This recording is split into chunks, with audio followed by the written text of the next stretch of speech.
Hello दोस्तों, नमस्कार। Gardening with Anjali Chauhan channel में आपका बहुत बहुत स्वागत है। तो आज की वीडियो है चीकू प्लांट पर। चीकू प्लांट हम ले तो आते हैं नर्सरी से, बट उसके बाद नहीं आते ऐसा कुछ, मतलब बीपर्स भी कहते हैं, मैंने भी सुना है। और वहाँ भी मैं जाती हूँ नर्सरी, उनकी भी शिकायत रहती है। बट आज जो है यही शिकायत आपको मैं दूर करने वाली हूँ।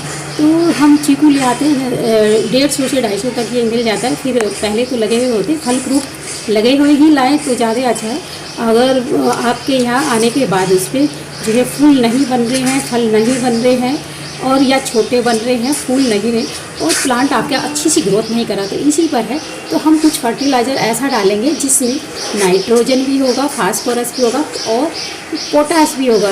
तो अगर ये सारे ही होंगे और भी छोटे मोटे हम इसमें डालेंगे जो मैं पहले से, तो मैं वो भी बताने वाली हूँ। और ये वीडियो लास्ट तक देखें। अगर आपने सब्सक्राइब नहीं कर रखा तो चैनल को आगे की वीडियो, लेटेस्ट वीडियो देखने के लिए बिल्कुल आप सब्सक्राइब कर सकते हैं। तो मैं आगे भी फॉलो की हुई सभी वीडियो आपको दिखाते रहूँगी। अगर ये देखिए, अगर हमारे इस पर चीकू प्लांट पे अगर नाइट्रोजन की कमी आ जाती है तो देखिए, नाइट्रोजन की कमी से भी बहुत फर्क पड़ता है। अगर चीकू के प्लांट में नाइट्रोजन की कमी आ जाती है तो वो क्या होता है, पत्तियां जो है सुखानी शुरू कर देता है। इसलिए नाइट्रोजन भी जो है बिल्कुल होना चाहिए हमारे प्लांट में, जो हम खाद डाल रहे हैं। तो इसमें काफ़ी सारे न्यूट्रिएंट्स है जो मैं दिखाने वाली हूँ। इसमें नाइट्रोजन भी है, इसमें फास्फोरस भी है। तो फास्फोरस की कमी से भी जड़ तने जो है कमज़ोर हो जाते हैं और कमी आ जाती है, छोटा प्लांट हो जाता है, पत्ती सूखने लग जाती है, पत्ती छोटी हो जाती है और उसकी पूरी ग्रोथ नहीं हो पाती ढंग से। तो इसलिए फास्फोरस का होना भी बहुत ज़रूरी है और पोटाश का होना भी बहुत ज़रूरी है। पोटाश की कमी से भी पत्तियाँ जो है पीली सूखने लग जाती है और फल जो है नहीं आता है, और फल आते हैं तो बहुत कम आते हैं। तो ज़्यादा फल लेने के लिए, और इसमें एक अच्छी चमक बनाता है अगर हम पोटाश भी डालते हैं। तो देखिए, इसमें बहुत सारे न्यूट्रिएंट्स हैं, काफ़ी सारे, जो मैं आपको ये फर्टिलाइज़र बता रही हूँ, जो मैं ये दिखा रही हूँ आपको। तो इसमें ये एक तो मिट्टी को भी का जो पीएच लेवल होता है उसको भी मेंटेन करता है। तो सबसे पहले ये बहुत ज़रूरी है कि मिट्टी का पीएच लेवल जो है मेंटेन ज़रूर होना चाहिए, मतलब नॉर्मल होना चाहिए, तभी इस पर फल रुकेंगे और फल तभी आएंगे। और इसमें बहुत सारे जो है ऐसे तत्व भी होते हैं, पोषक तत्व, जो हमारे प्लांट के लिए बहुत ज़रूरी है, जैसे सल्फर, गंधक, लोहा, तांबा, मैग्नीशियम, बोरान। जैसे फल ये बनते हैं बाद में भी ये फटने लग जाते हैं, तो इसमें बोरान भी होता है। बहुत सारी चीज़ें होती हैं।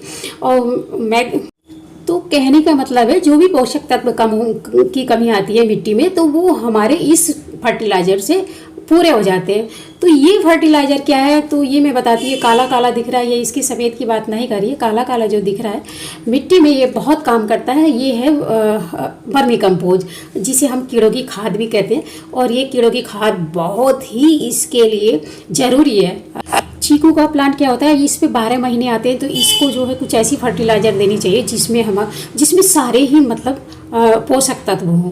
तो ये इसके लिए बहुत ज़रूरी है। बिल्कुल इसको आप डाल सकते हैं। और डालेंगे कैसे, ये मैं आपको दिखाने वाली हूँ, कैसे कैसे हम डालेंगे इसको।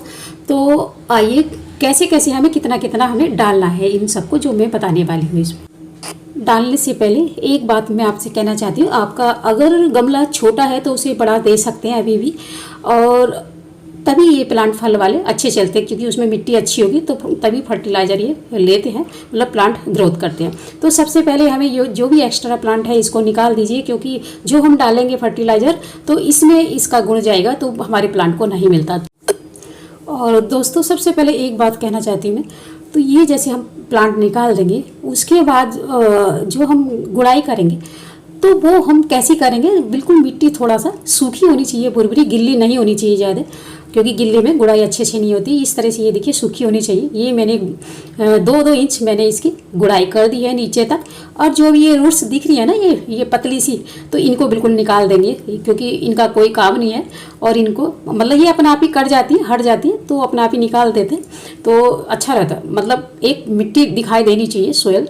और इसकी जो मिट्टी बनाते हैं हम, देखिए बेल ड्रेन रहती है। और अभी मैंने फर्टिलाइज़र नहीं दिया इसको, तो आपके साथ ये शेयर कर रही हूँ। पहले भी मैं डालती थी इसे, तो बहुत फल आता था इस पर, तो आप भी बिल्कुल डाल के एक बार ज़रूर देखिए। तो इतना मैं लेने वाली हूँ इसमें। सबसे पहले मैं क्या डालूँगी, ये देखिए, ये भी नाइट्रोजन का बहुत अच्छा काम करता है। ये फंगीसाइड का भी करता है, मिट्टी में बिल्कुल भी फंगस नहीं लगने देता। और एक ये डालूँगी मैं, कैल्शियम पाउडर है। तो ये मैंने अंडे के छिलके से बनाया, ये भी बहुत अच्छा होता है। कैल्शियम से हमारा प्लांट जो होता है वो स्ट्रॉन्ग हो जाता है, तो उसके तने जो वहाँ पे फल लगे होते हैं तने पे वो मजबूत हो जाता है, और ये भी ऊपर से नीचे तक अच्छी ग्रोथ पे रहता है। और तने मजबूत के लिए इसको डाल सकते हैं। और इसके बाद ये फंगीसाइड है, ये आपके पास जो भी है तो डाल दीजिए मिट्टी में। मिट्टी में बिल्कुल भी फंगस नहीं लगेगी, नहीं तो अंदर अंदर क्या होता है आजकल बरसात में ये फंगस लगने का डर होता है, और थोड़ा सा भी पानी रुकता है तो फंगस लग जाती है। यहाँ एप्सम सोल्ट है, ये जो रूट्स होती हैं अंदर मिट्टी के, तो इसकी बहुत अच्छी ग्रोथ करता है और बहुत अच्छा रहता है ये प्लांट के लिए। और इसका वो जो पीएच लेवल होता है मिट्टी का, वो भी मेंटेन रहता है। अगर पीएच लेवल आपका मिट्टी का ज़्यादा है तब इसको ना डालें, और इसको तभी डालते हैं जब हमें ये फ्रूटिंग वगैरह लेनी होती है। इसको बार बार नहीं डालना, हर महीने नहीं डालते, साल में 2 या 3 बार इसको हम डाल सकते हैं जब इस पर फ्रूटिंग शुरू होती है।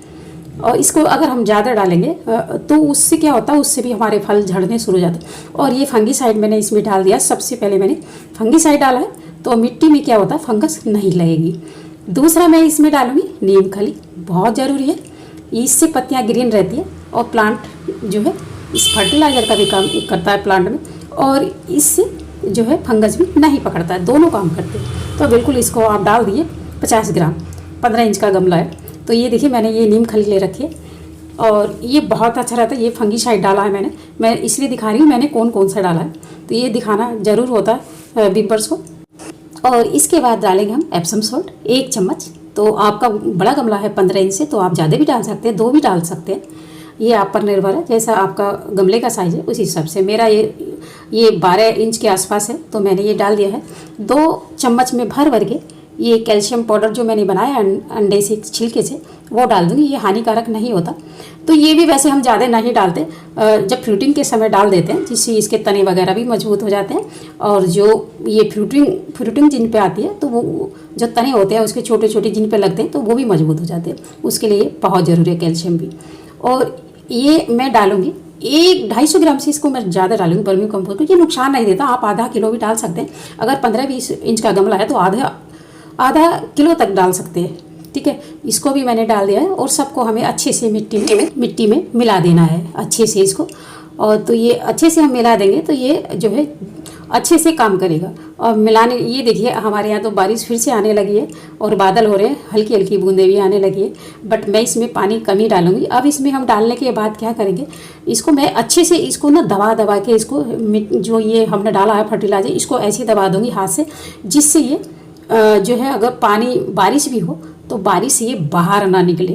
क्योंकि हमें तो ये देखिए धूप भी देनी पड़ती है, बारिश में भी रखना पड़ता है, और कम से कम इस प्लांट को जो चीकू का होता है इसको 4-5 घंटे की इसे धूप जरूर दे, इसके लिए बहुत ही ज़रूरी है। ये मैंने आपको नहीं बताया अभी, तो मुझे याद आए कि हाँ इसको धूप देना 5 घंटे की कम से कम जरूर दे। तो ये प्लांट का जो है फ्रूट अच्छे देते हैं, नहीं तो अगर आप धूप में भी नहीं रखोगे तो ये फ्रूट नहीं देते, तभी पत्ती हरी रहती है और फूल भी नहीं बनते इस पर। इसको बस मैंने पानी दिया है, इतना दिया है, ज़्यादा नहीं दूंगी क्योंकि बारिश के आसार हो रहे हैं, और इसको बस इतना ही पानी दूंगी, ज़्यादा नहीं दूंगी। और ये इसमें मिट्टी में ये इतना कि नीचे नहीं निकलेगा, जो भी हमने दिया है ये सब इसमें मिट्टी में ही रहेगा, तो ये अच्छा काम करेगा। तो जितना भी हमने ये फर्टिलाइज़र और ये सब दिया है इसके लिए ये बहुत ज़रूरी था। कई बार क्या होता है जब लाते हैं नर्सरी से नहीं बनता है, तो हम क्योंकि वो क्या करते हैं नर्सरी वाले बहुत कुछ डालते हैं इसमें, तभी इतनी फ्रूटिंग होती है, ऐसे नहीं होती बिना डाले। तो बिल्कुल आप अगर ऑर्गेनिक पे चलते हो तो ये डाल दीजिए जो मैंने आपको बताया है। अगर आप ऑर्गेनिक पे नहीं चलते हो, आप अगर डालना चाहते हैं केमिकल वाला, तो DAP डालना, इसके अलावा कुछ नहीं डाला, क्योंकि हानिकारक होते हैं केमिकल जो भी हम डालते हैं।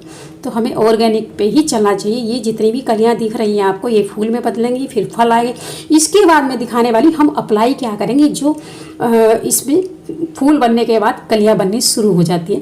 तो ये मैंने 1 लीटर पानी दिया है, ये बहुत ज़रूरी है। अगर इसे नहीं करेंगे हम तो तब भी हमारे कलियां फूल ज़्यादा, मतलब कलियां तो बनेंगी, फूल भी बनेंगे, मगर फल नहीं बनेगा। तो इसके लिए ये ज़रूरी है। तो पॉलिनेटर तभी आएंगे जब अगर हम ये डालेंगे। पॉलिनेटर आने के लिए हमें ये सब कुछ करना पड़ेगा। इसमें ये थोड़ा सा आधा चम्मच मैंने शहद लिया है 1 लीटर पानी में, और इसे अच्छे से चला के मैंने इसमें जितनी भी हमारी ये कलियाँ दिख रही है ना, कलियों पे ही डालना है और कहीं नहीं डालना है। मतलब ये पत्तियों पे, कलियों पे, इन पे डाल दीजिए, अभी कोई नुकसान नहीं होगा। कली होगा। अगर हम इसको डालेंगे कुछ भी नहीं होगा। जो भी ये पॉलिनेटर आएंगे, जैसे बटरफ्लाई है, हनी बी है, और भी कितने सारे होते हैं, वो सब इस पे आएंगे। ये शहद की जो होता है, शहद जो होता है, तो इसकी स्मेल भी अच्छी होती है। और इससे जो प्लांट पे हम डाल रहे हैं तो इस पे ये एक मजबूत भी होते हैं फल भी, इसमें काफ़ी अच्छा गुण भी होता है शहद में। लेकिन हमें डालना कम ही मात्रा में, नहीं तो ज़्यादा डालेंगे तो चींटी वगैरह ज़्यादा आएंगी, तो इसलिए हमें कम ही डालना। जो मैंने बताया बिल्कुल ऐसे ही डाल देना आप।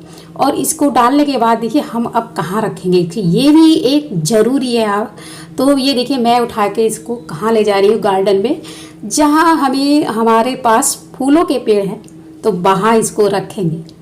ये बात ज़रूर ध्यान से देखना, जहाँ हमारे सबसे ज़्यादा फूल है, फूलों के आसपास, इसके आसपास फूल भी ज़रूरी होने हैं, क्योंकि बटरफ्लाई, हनी भी, ये सारे क्या है, फूलों पे बहुत अट्रैक्ट करते हैं। तो फूलों पे आते हैं, आपने देखा होगा अपने गार्डन में फूलों में बहुत ये शहद लेने के लिए आते हैं, हनी बी वगैरह, और ये भी बटरफ्लाई भी आती है। देखिए अगर आपने फलों के लगा रखे हैं तो फूलों के भी ज़रूर लगाइए। उससे जो है ये जितने भी पोलिनेटर होते हैं ये इन फूलों की वजह से यहाँ पर आएंगे हमारे गार्डन में, और वो ये पोलिनेटर करके जाएंगे। अगर जैसे मैंने बताई है, बिल्कुल आप सेम ऐसे कर दीजिए। और देखिए मेरे यहाँ तो बारिश भी आने वाली है अभी, ये देखिए बूंदें पड़नी शुरू हुई है, और मुझे फटाफट यहाँ से अब जाना चाहिए। तो हमारे प्लांट को इतने से न्यूट्रिशन मिल जाएंगे, बस इतने से ही बहुत होते हैं। और इसमें भर भर के इसमें फल आएंगे, और लास्ट तक बने रहने के लिए बहुत बहुत